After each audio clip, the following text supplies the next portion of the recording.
you might spot the footprint of a jaguar or even see a red howler. Now look around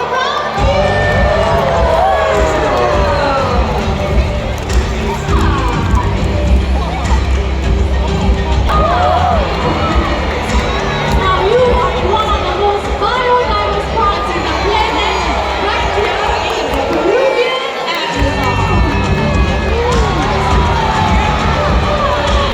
Welcome to Chincho Macaw Playing, where hundreds of birds gather every day to live on play. Yeah, they And this train us. clinic is the largest of its kind in the world. Now, in a very short while, we will be joined by Stella Macaw. Oh, look at that, we have Kaya in blue and yellow macaw as well. Off he goes. Now, macaws like them, they can be found in the forests of South America. So macaws, they have very sharp and pointy beaks, which means they can eat unripe fruits. But sometimes, the toxins in these fruits, they are not good for the birds, and eating clay helps neutralize the toxins. Now, clay also has minerals like sodium that can't be found in their diet. Amazing, right, Mitra? That's right. So no upset tummies.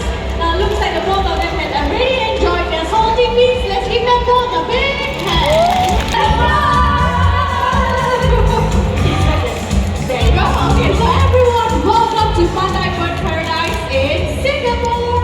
Now, this park is home to 3,500 birds over 400 avian species. Wow, Lynn? Yeah, Lynn, one question. Yes. Enough birds for you? No, I want to see more birds. More.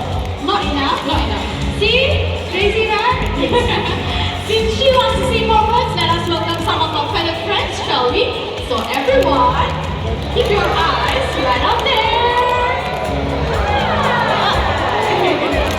So with me, I have Higgins, our green-winged macaw. Now, green-winged macaws are one of the largest macaws you can find in the world, and Higgins is about 10 years old. So with 10 me years here, old. this is Katie, a sulfur-crested cockatoo. Now, sulfur-crested cockatoos like Katie here, they can be found in Australia and certain parts of Indonesia. And by the way, that is how they got their names, the sulfur-crested cockatoos, because of the color of their crest. It's yellow. So parrots, they mate for life, and they make devoted parents.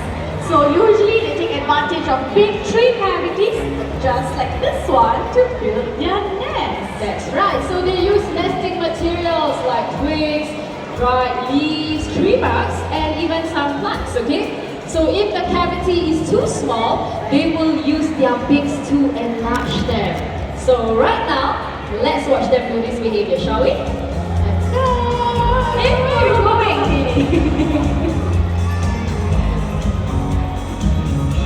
Okay, Higgins, why don't you go first? Over here, Katie, come on! Yoo-hoo! This way. That's right, over here. Good job. Hey, Katie, come over here. Let me help you out. Thank you. Okay, Katie, right here. There you go. Okay, let's do this now. Come on. So everyone, if you want to see what's happening on the inside, eyes on the screen. So that is Higgins. Very cute, right? Yes! Oh, that is Katie. Look at that. So cute. One more time, Katie. Come on. There you go. There you go. One more time? Okay.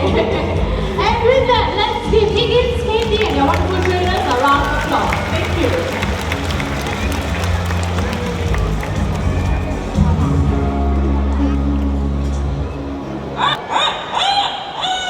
A rooster here in the park. Where's the rooster? Behind? Mitra, look, there's the rooster. No, Lynn, that's not the rooster. I mean, that is the rooster, but this is the rooster. No, Mitra, that is an Amazon parrot. So, you don't believe me? No? Okay, just stand there and you watch this, okay? Amazon. Hi. You want to They do can the talk. sound of the rooster? Rooster? You believe me now? Yes, I believe you. Okay, so everyone meet Queen of mimicry. Okay, so Quincy, you see there's so many of them here today. How would you like to welcome them? You heard what she said? Welcome to Parrot Paradise. Okay, what she meant was welcome to Parrot Paradise. We'll do this one more time, okay? Welcome them.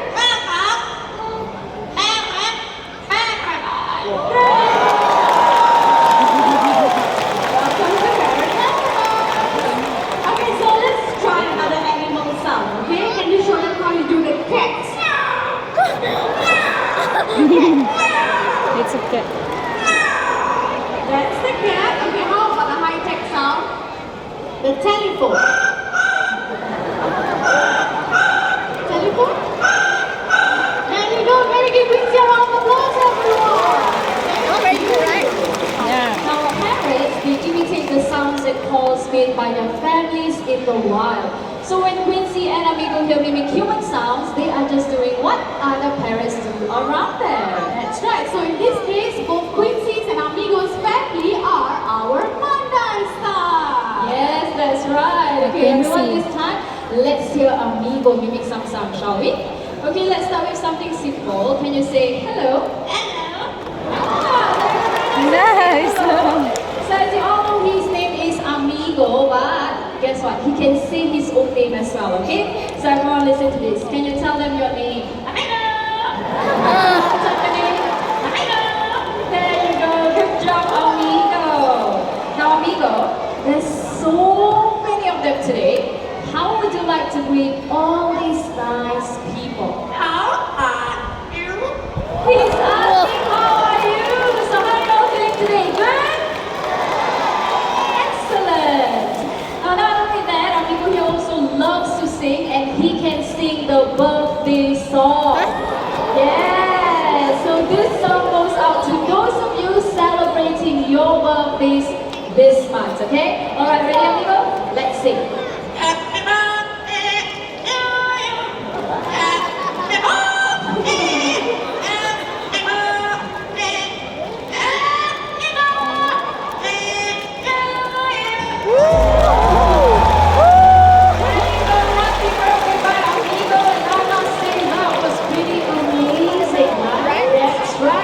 But everyone, did you all know that Quincy here, she is 1 in 10,000. Amigo, 1 in a million. And what you usually get as a pet will be a bird just like Big John. Hello. Oh no. So no. Very loud, right? So please think twice. No, actually think about 100 times before you get yourself a pet parrot, okay? So with that, once again, let's give Quincy and Amigo a big hand. Thank you. Now each year, hundreds and thousands of these birds, they are sold into the pet trade. Now Amazon parrots like Quincy and Amigo, they can live up to 50 years in captivity, and that is a lifetime commitment. So if you think they'll make good pets, well, they won't. That's right. So if you want to see all these beautiful birds, all you have to do is come on down to the bird paradise, right? Yes, that's right. Mitra, by the way, what's next? Oh, Link, did you know that the winds of the world